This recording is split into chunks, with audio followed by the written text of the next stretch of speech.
Thank you very much for the briefing. Amélie Bottelier from AFP News Agency.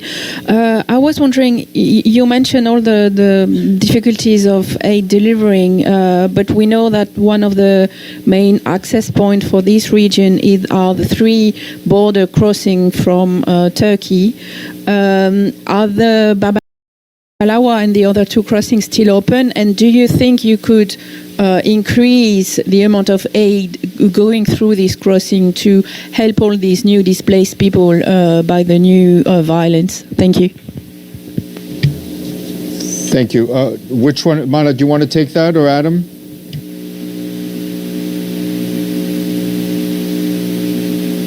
Well, I can take. Let me try, and then go on, Adam. Go on, Adam. Rama, why don't you go first? Thank you, Adam. Very thank you. So the government of Syria, has recently extended the opening, the consent-based approval mechanism for Bab al-Salam and Bab al-Rai, and that has been a very positive development.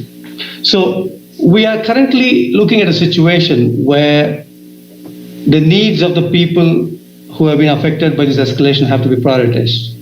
And what this means is that, as we have done in the past, we will use a mixture of modalities. We will use a mixture of modalities in the sense of be it cross-border or be it cross-line, depending upon which is a safe way to reach the people and service them the best possible way. And it is towards this that both Adam, the humanitarian leadership in the country, Adam and myself, will work towards exercising all possible modalities in order to reach the people who are in need.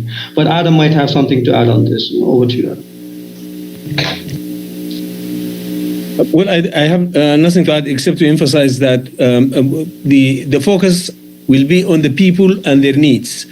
And for that reason, we will deploy all the modalities available to us and all the resources from all directions.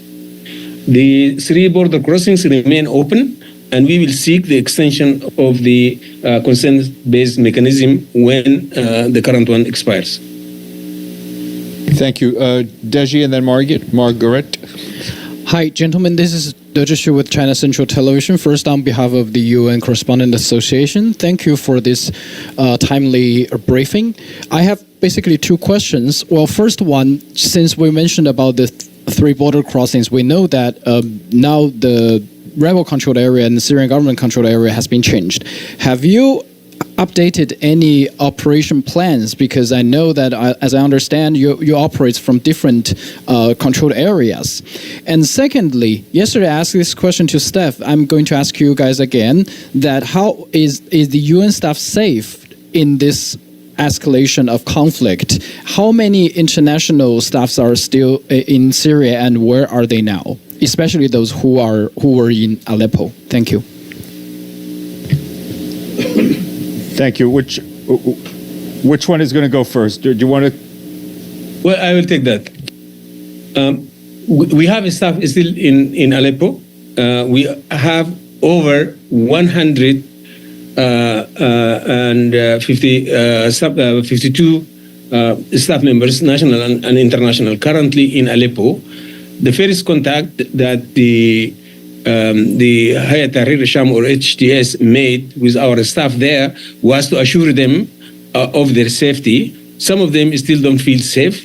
We are organizing a relocation for them, but we made it clear to everyone that we will maintain our capacity there by deploying people who can work in this kind of environment, and together with our colleagues who operate on cross-border, we will try to maximize the ability to reach as many affected people as possible.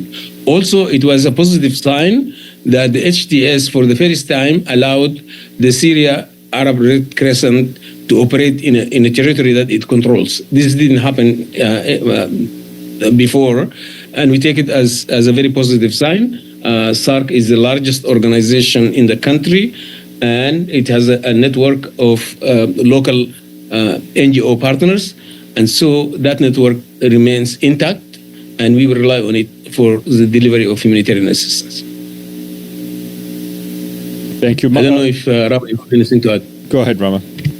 Yeah, thank you. The only thing that I would add is that, between Adam, myself, and my colleague David in Gaziantep, we are in constant. We have constant communication with. We have communication channels with the various member states as well as the parties to conflict, and we are exercising these channels in order to ensure that we are able to plan and we are able to maximize our reach towards the humanitarian, to reach the people in need, and also to ensure the safety of the humanitarian workers, including UN staff. Margaret? Thanks, gentlemen. It's Margaret Bashir, Voice of America. Rama, you just sort of started to answer my question. Since the front lines are so fluid and territory is changing hands in the last 6-7 days so rapidly, is your deconfliction process still working? And do you have stocks that you can get to that are pre-positioned? Are they still accessible to you? And have you run any convoys since this started? Or, have you actually been able to do any distribution? Because it seems that it's rather chaotic. Thank you. Go ahead. Thank you for the question. I will take a part of it, and probably my colleague Adam can come in for the other part. The deconfliction process is working, but it's not easy. As you know, in a situation which is fast moving and fast evolving as this, with a multitude of parties to conflict, there are so many. There's so many contact points to be made, so many messages to be passed, all the while ensuring that the wires don't get crossed. So it is working. In fact, yesterday, I'm happy to report that we were able to, through various contacts at various levels, including with member states, we were able to facilitate the crossing of a significant number of people into northeast Syria. Around 5,000 families, that's what I'm told, but we are still verifying the numbers. Now let me pass the floor to my colleague Adam, just in case you would like to add something. Yeah, well, in essence, those are two questions. When it comes to the deconfliction part, as Rama said, it is complex, but it's working. And we are maintaining an adequate division of labor, who should talk to who, and so on and so forth. And today we had a meeting that was largely dedicated to that purpose. So there is a deconfliction system, and it's working, and we will continue to refine it as we go forward. That is on that one. On the distribution, so far there has been a very limited distribution, mostly done through local NGOs and SARC in Aleppo. As we are in the UN undertaking a process of reconfiguring our presence on the ground, and that would enable us to do the proper assessments needed before commencing our own independent operations. Thank you. Michelle? Thank you. Michelle Nichols from Reuters. A follow-up to that. Can you specify for us who exactly you're speaking to? Who was at this meeting today? Which member states are you speaking with? If you could give us some names, that'd be great.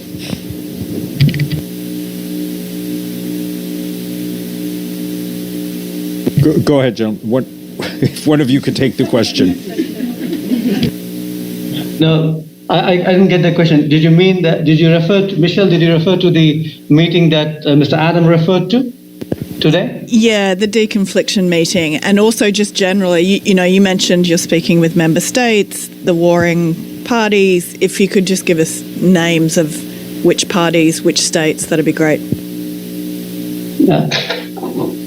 Okay, what I'm going to do is I'm going to stop short of naming the parties to conflict whom we are in contact with.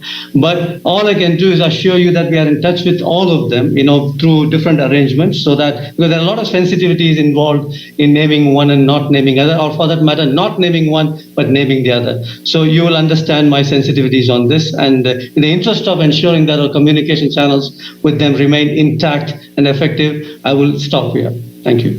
Thank you. You are a diplomat, Rama. Yeah, and I will say that we talk to all member states with influence, and to maintain that degree of confidence and trust, we would rather not name them publicly. Excellent. Thank you. Dawn? Thank you. Dawn Clancy with IPS News. I wanted to follow up on the deconfliction discussion. Forgive me if you mentioned this, I may have missed it, but when you talk about talking to all the stakeholders on all sides to protect civilians in Syria, what, if anything, have your discussions been like about the threat from the skies, like bombing, Russian planes bombing, Syrian regime bombing? When I knew that we were having this briefing today, I reached out to some regular people that in Aleppo, and that was their main concern, is this threat from the sky. Is that been part of your discussion, or is that part of your deconfliction, or what can the UN do to help protect these people who are, in some cases, a little, excited for what's happening, but at the same time, they're not really sure if they can go outside?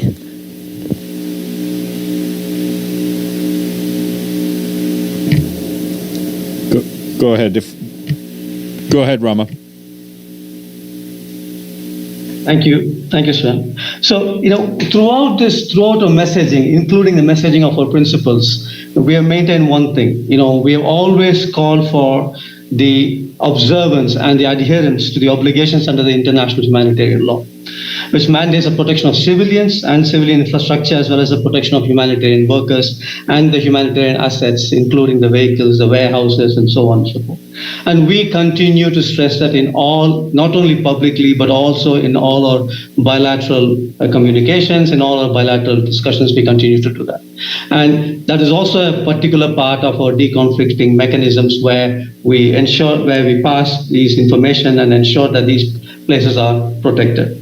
And it's always a constant advocacy topic when we engage either in the deconfliction mechanism or at the advocacy level with various parties. It's always a key part of our efforts, our advocacy efforts. I stop there. Can I just follow up on that? I understand emphasizing responsibility under international law, but as I'm sure you're aware, these days international law seems to be up for interpretation as far as who follows it and who doesn't. So, I can go back and I can say this to people who've reached out to me, and they're just going to say, yeah, okay.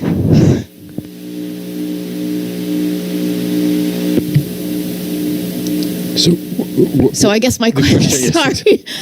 How would you respond to that? International law, yes, of course, we want everybody to follow it, but that's just seems not to be the case these days.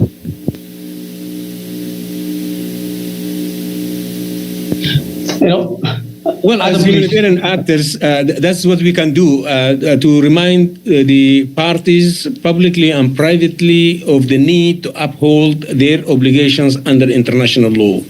There are other bodies that are charged with the duty of documenting all of this and maybe seeking accountability. But that's not the role of the humanitarians. Thank you. We'll go online. We'll come back in the room. Abdelhamid, go ahead, please. Thank you, gentlemen, for the briefing. I have a few questions interrelated, so you might take it all together.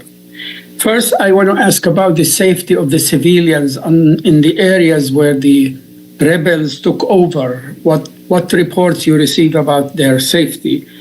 And second, there are also news says that those who were displaced in the earlier conflict, now they're going back to their villages. How true is that? So there is this new displacement, but also there are some repatriation.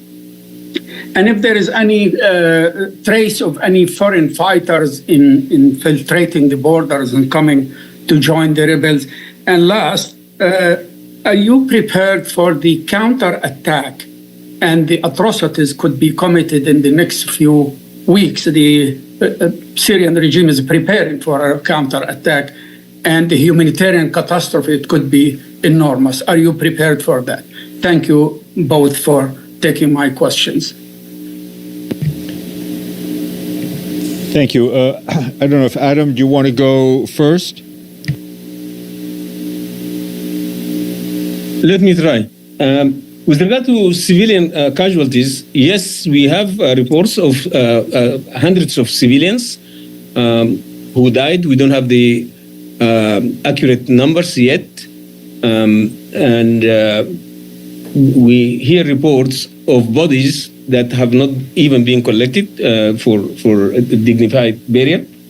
But we haven't been able to go out and conduct a thorough assessment to share with you accurate figures. But we know that there are hundreds of casualties. In the media, you'll see the various parties speaking about hundreds from the other side being killed and so on and so forth.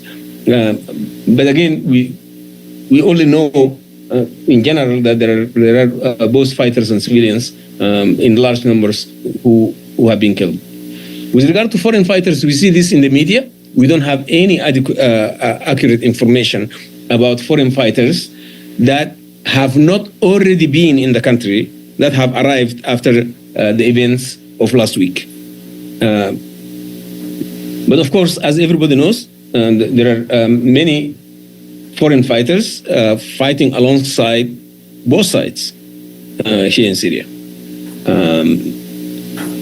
And with regard to the possibility of a counterattack, it is a scenario that we built our planning around. We hope it doesn't materialize and doesn't produce casualties. But if and when it happens, we are prepared to deal with that scenario as well. As our commitment is to stay and deliver in all circumstances.